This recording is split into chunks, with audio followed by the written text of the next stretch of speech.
Bonjour à tous, aujourd'hui on se retrouve pour voir la suite de l'histoire des hauts elfes expliquée par les cartes. Si vous n'avez pas vu les deux premières vidéos de cette série, je vous recommande d'aller les voir avant de visionner celle-ci. Et pour les autres, bon visionnage. La dernière fois, nous nous étions laissés suite à la mort de Tethlis, qui réussit à repousser les Drushes d'Ultuan et de l'île Blafarde. Fatigué par ces siècles de guerre, le 6e concile choisit Bel-Coradris de Saphérie comme nouveau roi phénix, un prince sorcier et un célèbre érudit qui était connu pour son pacifisme.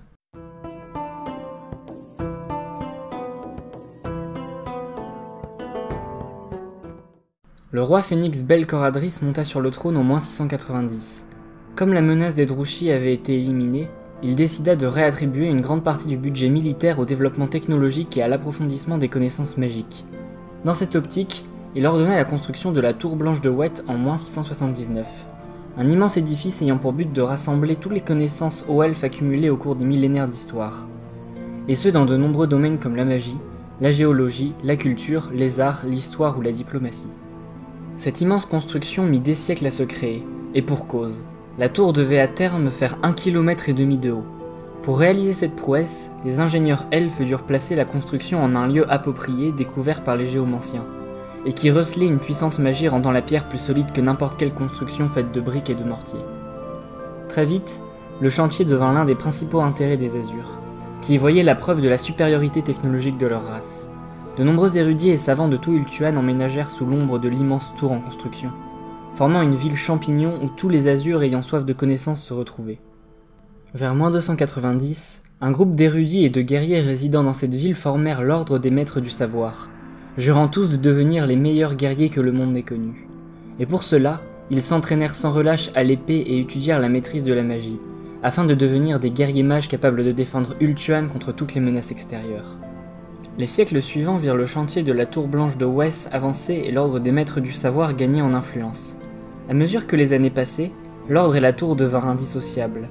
Les Azurs voulant accéder aux connaissances de la Tour Blanche devaient entrer dans l'ordre des maîtres du savoir, et les épreuves pour y être admis étaient plus qu'ardues, nécessitant de la part des candidats une parfaite maîtrise et de la magie et de l'art du combat à l'épée. En 497, la Tour Blanche fut enfin terminée, et de nombreux manuscrits de magie, d'histoire, de géographie et de toutes les sciences connues en provenance de tout Ultuan y furent stockés. Afin qu'un maximum d'Azurs puisse accéder aux connaissances de la tour, le roi phénix Bel-Coradris créa une sous-branche de l'ordre des maîtres du savoir, nommée l'ordre des maîtres de l'épée. Pour entrer dans cet ordre, la maîtrise de la magie n'était pas nécessaire, seulement celle de l'épée. De nombreux Azurs n'ayant pas la capacité pour intégrer l'ordre des maîtres du savoir, purent donc intégrer ce nouvel ordre et accéder au savoir contenu dans la Tour Blanche de Wet. L'ordre des maîtres de l'épée accueilla très rapidement une énorme quantité de membres, et forma des régiments d'élite pour le roi phénix, composés d'érudits guerriers maîtrisant de nombreuses bottes secrètes et s'entraînant sans relâche à l'épée. Un an après la fin de la construction, en 497, Bel-Coradris mourut de vieillesse, avec le sentiment du travail accompli. Il fut enterré en grande pompe dans les fondations de la Tour Blanche d'Ouette, devenant le seul roi phénix à ne pas être emporté par la garde phénix au bord d'un vaisseau blanc. On raconte que son fantôme hante toujours les cryptes de la Tour Blanche, et qu'il aide parfois les érudits au cours de leurs recherches. Aétis de Saphérie succéda à Bel-Coradris, et fut le premier roi phénix dont l'héritage n'était pas constitué d'un royaume instable et de rumeurs de guerre.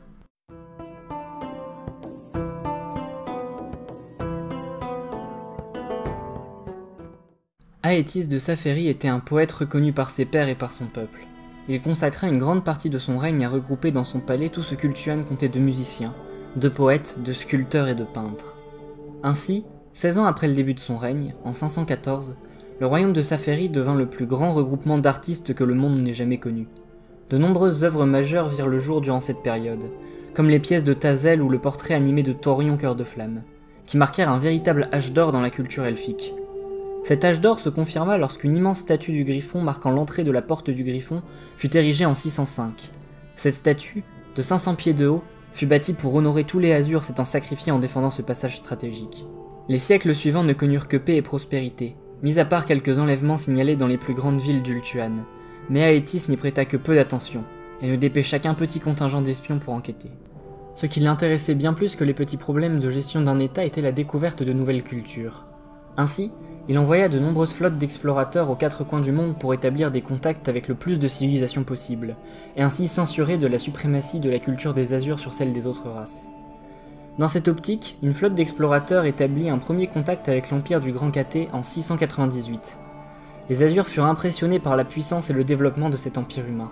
Ils revinrent en Ultuan avec leurs cales remplies de soie, de jade et d'épices. Bientôt, un commerce florissant entre l'Est et l'Ouest se mit en place, et le jade et les épices devinrent des précieuses denrées sur Ultuan. Ce nouveau commerce profita grandement à la petite ville portuaire de Loterne, qui seulement 3 ans après la découverte du Grand Cathé devint l'un des plus grandes places commerciales d'Ultuan. Seulement, cette profusion de nouvelles marchandises et de luxe se fit de pair avec une augmentation du nombre d'enlèvements et de meurtres dans Loterne. Inquiété par ce nombre d'enlèvements, l'ordre des maîtres des épées d'Oët se mit à enquêter, et alla voir le roi Phénix dans son palais pour lui faire part de ses inquiétudes concernant une potentielle réapparition du culte du plaisir sur l'île. Aétis n'y prêta pas attention, considérant ses craintes sans preuve comme de simples élucubrations. Il pria l'ordre de revenir vers lui avec des preuves, si tantôt il y en avait.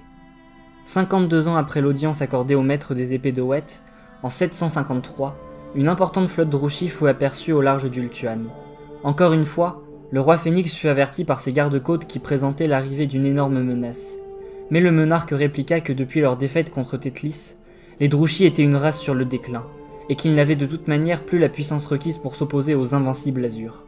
La confiance d'Aétis en la supériorité de sa race empêcha toute réforme de l'armée Azur, qui était embourbée après plus de 1000 ans de paix. Au cours des siècles suivants, les elfes noirs se montrèrent de plus en plus souvent au large des côtes d'Ultuan, mais ne débarquèrent jamais pour l'attaquer frontalement, laissant penser à Aétis qu'il n'était pas une véritable menace, et que les défenses de l'île étaient totalement opérationnelles. En 996, le maître des épées Célédrine parvint enfin à prouver l'existence du culte du plaisir à Loterne. Une centaine de cultistes sont capturés et exécutés. Suite à ces preuves, le roi Phénix dépêcha ses espions à travers toutes les régions d'Ultuan pour supprimer le culte, mais refusa encore de réformer l'armée. Pour une majorité de ses conseillers, les décisions du roi étaient insuffisantes et arrivaient trop tard. Effectivement, la lutte contre le culte dura des années, et les Azurs se rendirent bientôt compte de l'ampleur de la catastrophe. Toutes les régions d'Ultuan avaient été investies par le culte, et la lutte contre ce dernier dura des siècles, et ne se termina pas par une victoire des Azurs. En effet, en 1119, alors que la scission entre les hauts elfes était plus importante que jamais, le culte réussit à intégrer les plus hautes instances d'Ultuan, et un membre du culte du nom de Gératon devient chancelier de la cour. Il fit donc partie des proches d'Aétis, et profita de la première occasion pour l'assassiner froidement, l'étranglant avec une écharpe de soie tissée d'or, que le monarque aimait tant. Ainsi périt le 8e roi Phénix, des mains d'un espion Druchii, laissant derrière lui un empire puissant, mais ankylosé par des siècles de paix, et qui menaçait de sombrer plus que jamais.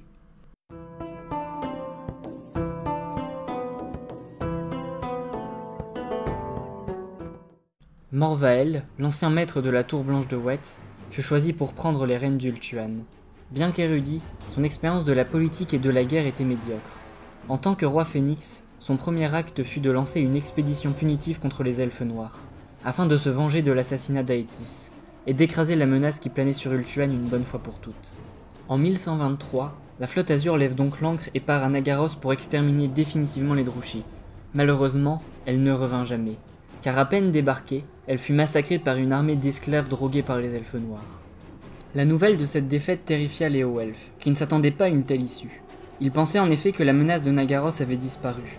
En réalité, les elfes noirs avaient reconstruit leurs forces.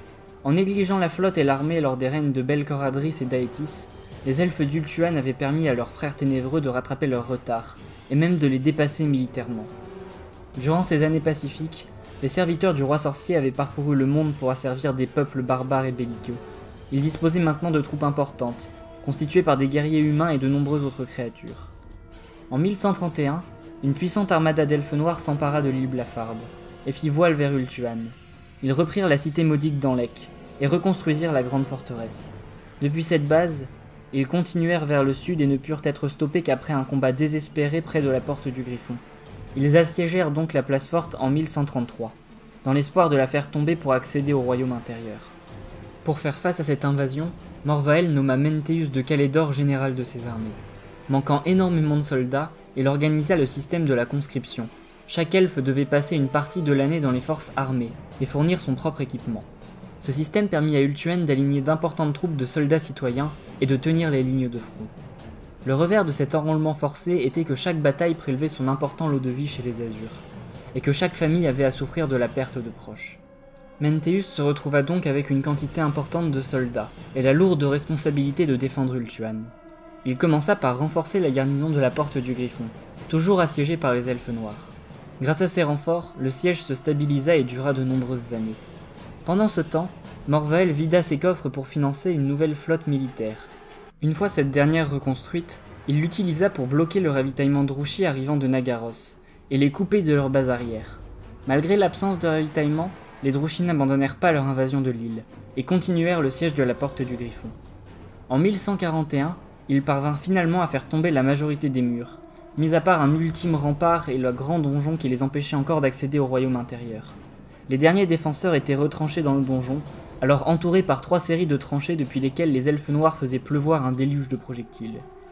En 1146, il était devenu évident pour tous que la Porte du Griffon allait tomber dans les prochains mois. Menteus tenta donc le tout pour briser le siège.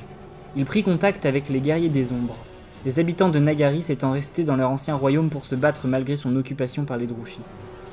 Avec ses guerriers déterminés lui servant de guide, il fit passer son armée à travers le royaume des ombres, sans se faire repérer, pour frapper la force assiégeante dans le dos, au moment où elle s'y attendait le moins.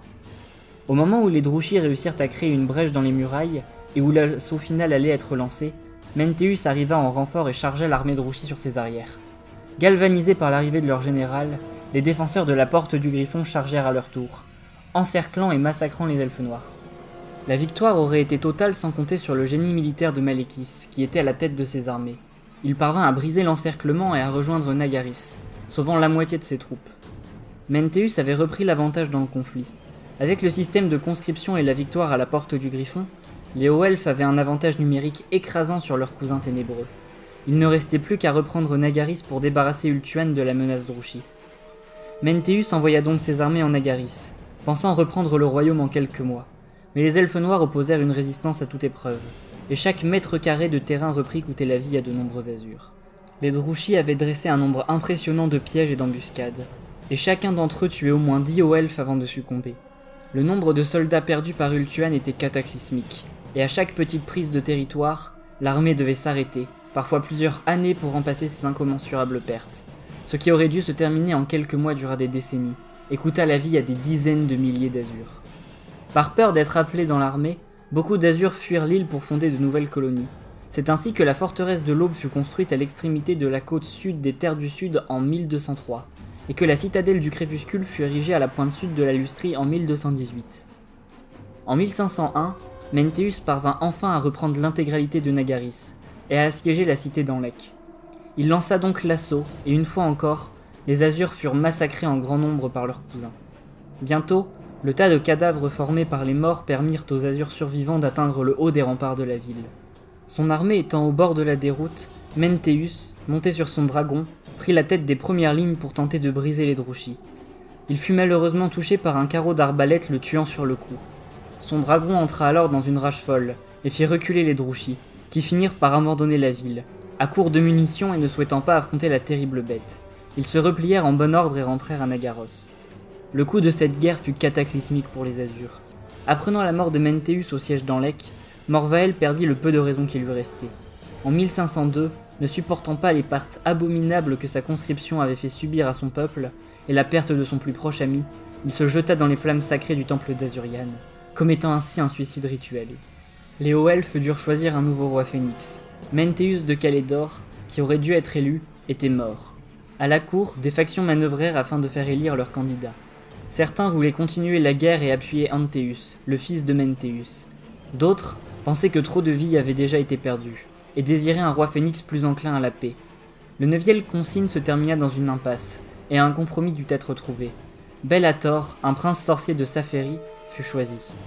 Bien que l'élection de Bellator fût un choix par dépit, le nouveau roi phénix sut s'imposer comme un véritable sage, et réussit au cours de son règne à rendre sa splendeur au peuple d'Ultuan. Nous verrons comment ce roi s'y est pris, et quels ont été les grands axes de sa politique qui ont mené à ses succès la semaine prochaine. En attendant, c'est déjà la fin de cette vidéo. Si elle vous a plu, n'hésitez pas à le faire savoir en commentaire, et sur ce, à la prochaine.